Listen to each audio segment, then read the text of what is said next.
and welcome back to the sideboard here at Star City Games St. Louis. We're here in the Legacy Open now on Sunday, and we are joined by Caleb Durward. Caleb is no stranger to the sideboard for both doing well and for having innovative decks. And you've brought another one here today. This one reminds me a little bit of another deck that you used to play that ran Tarmogoyf and Jace together.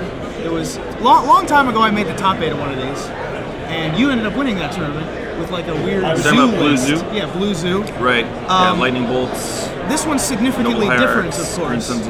But this one has sort of a different engine going in. So tell me a little bit about where this came from. Well, I saw a Rug tempo deck with Vexing Sphinx and Punishing Fires, and I started testing it, and the Delvers were very bad, and the Punishing Fires were very good, which inevitably led to this list, which is more of a control shell. But I still have the Stifle Wasteland package to pressure the opponent's mana base, and then eventually I grind them out with either Punishing Fires, or Jace the Mind Sculptor, or even just Tarmogoyf beats. It usually doesn't matter what you kill the opponent with. Sure. I like Tarmogoyf because it's a wall. Like if they have a Goyf, I can play my own Goyf. So it's just the best win condition in a deck like this. Now you mentioned Vexing Sphinx. I think that's a card that people aren't going to be too familiar with. We're probably going to have a card image for you. Vexing Sphinx was the impetus for the deck, like it got the deck going, and now you still have one copy in there. I still do. There's a split between Vexing Sphinx and Vendilion Click on the 3-drop. Sometimes Vendilion Click, when you want to like attack their hand, is very good.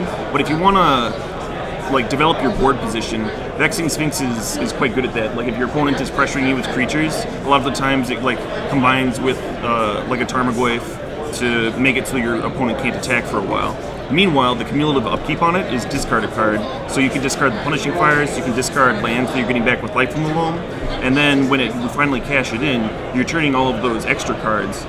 You're not really actually turning the cards in because you always get the Punishing Fires back, but you're turning that value into fresh draws off the top, into Force of Wills, into other things you need. Right, and so it behaves a lot like Ancestral Vision, but one that can attack and block. Right, exactly. And 4/4 is going to be able to take down anything in combat that doesn't have a star in its power and toughness, usually. Yeah, yeah. So it can block Vendilion Click, it can block Delver Secrets, even a full-grown Nimble Mongoose is at 4/4 is just bigger than.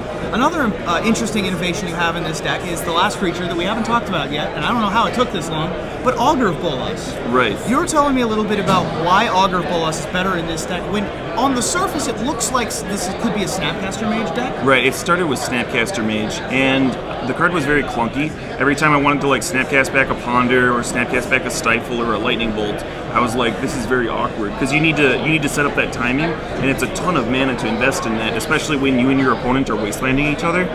So the nice thing about Augur is you can play it on 2 mana, and then if you have a 3rd mana, now you're holding up Stifle or Lightning Bolt on their turn, and the Augur you can just play it basically anytime. It's much less cumbersome than the Snapcasters were.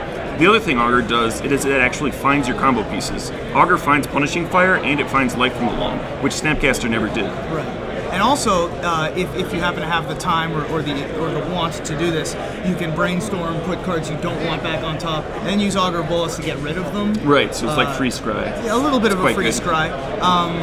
That will typically mean that you miss on your Augur, or unless you put a spell back, you just put it back in your hand. A lot like shuffling back in an equipment off of Stoneforge. You pretty much never miss, just because like that card would be in your hand anyway, so there's no reason not to put a spell back. Absolutely.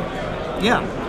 And so you have a couple other interesting choices in the main deck. You have an Engineered Explosives. Right. Engineered Explosives and Dismember are primarily to answer Tarmogoyf. They do other things randomly, but the main role is to answer Tarmogoyf out of the opponent. You also have Punishing Fires kills most of things. These kill everything else. Sure.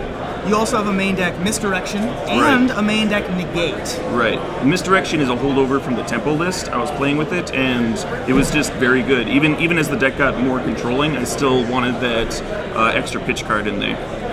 It's been quite good in this format. Just like misdirecting a Thoughtseize when you need to protect the rest of your hand. Right, or being able to counter an opposing Force of Will, something like that. Right, all things like that. Negate started as a Flusterstorm. I thought it would be good with all of the combo in the room to have access to main deck Flusterstorms, and it was very bad. Sure. And I switched it to Negate. Negate's been pretty good. Yeah, this can counter swords, it can counter planeswalkers, anything that you're having problems with. Show and tells on turn infinite when you have like piles of mana. Exactly, yeah, absolutely. So, Speaking of Flusterstorms, you didn't cut them entirely. You were telling me that that you thought that pretty much everything was a little bit favorable or close, except for the combo matchup. Right, combo is bad game 1. However, post board, you have a ton at post board. We have the 3 Flusterstorms, which we have sitting over here. We also have Red Elemental Blasts and Pyro Blasts, because that's pretty much standard fare for combo decks these days. But I wanted to point one out with the introduction of the Enter the Infinite Mono Blue combo deck of the Show and Tell Omniscience deck. Right. We wanted to have something to be able to put in off of Show and Tell. A lot of decks are trying to find things like Gilded Drake or Confusion in the Ranks is a card that I've seen out of Sideboards and Goblins decks. Sure. You have Oblivion Ring.